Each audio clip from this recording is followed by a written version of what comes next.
Jim's trying to sing Ave Maria. At least it sounded like that, but it was terrible. It wasn't that. It was that. Oh, no, I can't do it. Sorry. That was a nice try. Singing in the Hobbit Hole Studio, the Jim and Terry Show, coming back to you. Singing in the hole. Oh my God. I don't think so. Tap dancing in the rain, Yeah. the Jim and Terry Show. So much to talk about. We ended the last podcast with the notion of people bullying those who continue to wear masks. And we talked about the possibility of an uptick in COVID. I just wanted to go over some of the details of the conversation in our community that people around are still believing and so continue to talk about these things. Number one, more people were killed by the vaccine than died from COVID-19. That's not true. Of course not. Number two, you will kill yourself if you wear your mask. Well, I don't know how doctors can survive 8-hour operations, but... Number three, Trudeau is responsible for the inflation rate in Canada. I don't know about that. Number four, the whole COVID-19 was, is, and always will be a hoax. Those are the key talking points in a casual conversation in the streets of downtown Bobgation, where you meet the strangest people. My point was not that these people are strange, because this conversation took place with someone who I would say looks normal, speaks normal, probably a nice person and a friendly voice, until you poke the bear with a mask. And that seems to set off a trigger. It's like waving the Canadian flag you mentioned in the previous. Well, it's funny because sort of the reverse happened to me a couple of weeks ago. I went into a submarine shop with my girlfriend, Mr. You're buying a submarine? Mr. Sub. Yeah, it doesn't have any nuclear bombs on it at all. Went into Mr. Submarines, and right away a lady at the counter went into convulsions. I had forgot my mask, and I didn't bring it in. The lady behind the counter No, or on your side, a beside consumer? me, ordering. Ordering. Went into convulsions. Oh, I'm sorry. I'll move away. I'll move over here. I'm sorry. I didn't have it. And the people behind the counter, they had masks on. Yeah. It was fine. And I usually will go in with a mask. Not all the time. It depends. I weigh it up. But this one, I didn't have it. My girlfriend, I don't know if she had hers on either. And she usually wears it into anything. Anyways, that was fine. She had a fit. Until a younger, better-looking man came in and stood right beside her without a mask. No problem. No convulsions. No nothing. What are you saying, Jim? Well, I don't know. I mean, I felt like saying, hey, look, he's got no mask. You know. That's ageism. Ageism, yeah. And I just found that the strangest thing. You know, I went, you freaked out. This guy's standing right beside you. He's probably breathing. Yeah. He's what? Breathing on her. Maybe. Anyways, so that I just wanted you to know that was sort of a reverse to it, because she made me feel so guilty and so like, oh, I'm sorry, man. And I was so very apologetic. But then this a better human came in and was right beside her, and there was no problem. So I look at that as almost a little bit of a reverse bullying, if you want to know the truth. I look on it as ageism, Jim. It has nothing to do with mask or no mask. It has everything to do with you're just not as good looking as the other guy. I think so, maybe. Yeah, you might be right. It. So, but true story, because I'm not into lying. No, you know, well, I'd be into lying if it was a Walt Disney show. And you were Simba or something. That'd be lying. And you were a king or something. King lion.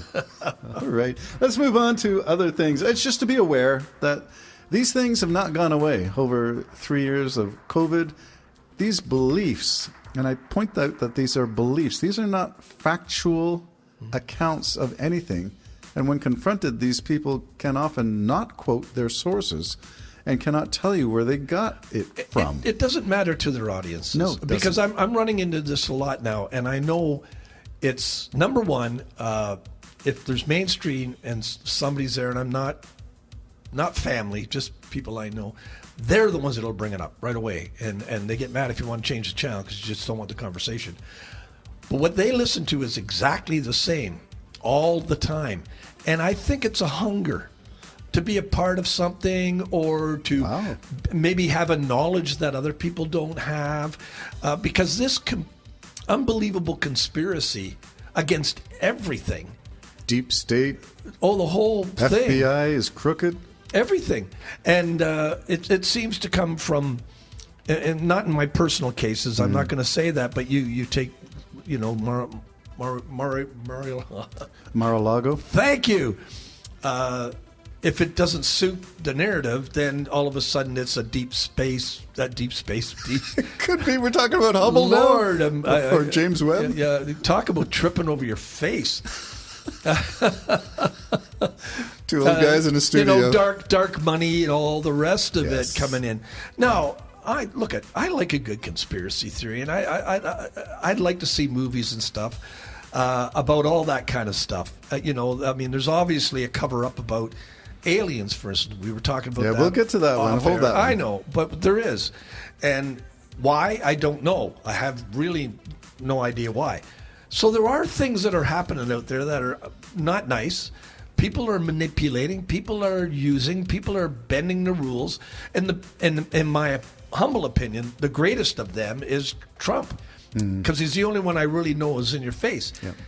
He just, no wonder he continues on doing what he does, because he gets away with everything he does. It's interesting that I'm going to say you of all people, Jim, but I've been preaching the gospel to you for so long about Trump, and you're finally seeing the light. Well, we'll see. Justice is a slow grind, apparently. He How might slow? get off, Terry. He still might get off, because we know this inquiry, what they're doing with the J6? Senate. What? The J6?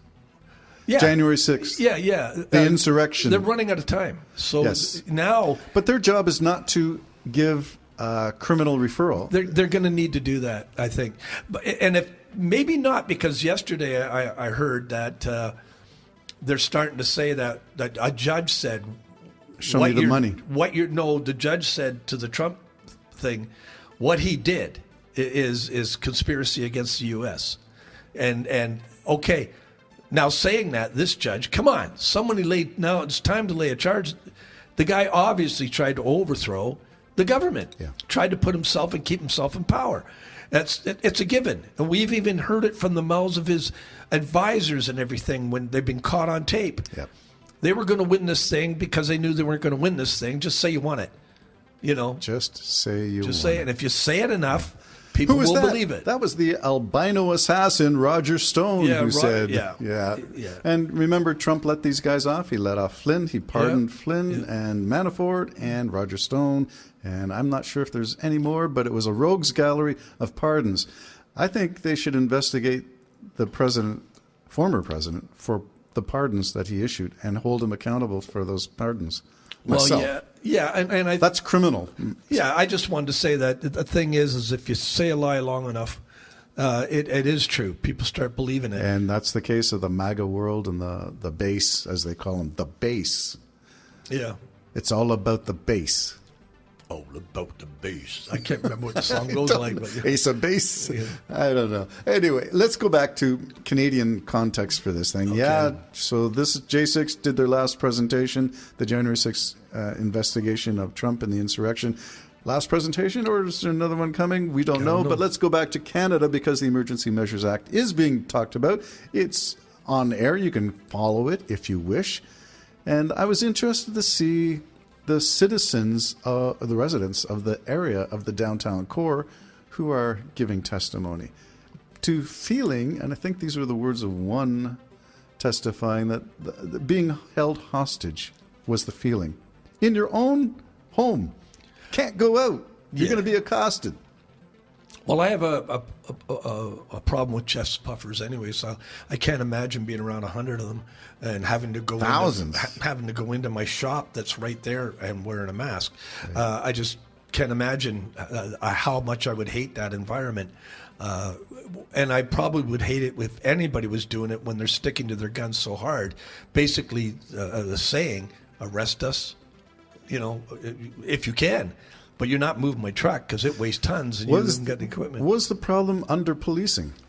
Well, they're going to find out in the inquiry, right? Yep. I think it was. I think it was caught off guard. Yep. That's a municipality. The Ottawa local police force was caught off guard. Yeah, caught off guard. And then what do you do when you're overwhelmed? Well, call for the next level up, which is OPP. But didn't they do that? Yeah, but they were not. They waited too long. They waited too long. Yeah. And they lost control of it. Yeah. And all of that. And nobody wants to smash heads. No. You know, and you could see that by the orderly way in which the authorities did move in. When you consider it, not that many people had their heads smashed. No, and here's one to go back to the conversation in hometown. The reference to people being run over by the horses in the protest. Do you recall seeing that on tape? A person was knocked down. A person. Yeah, okay. Get a reality check. You can find it here on The Jim and Terry Show. Your daily dose of vitamins J and T. Signing out. Whoa. Bye.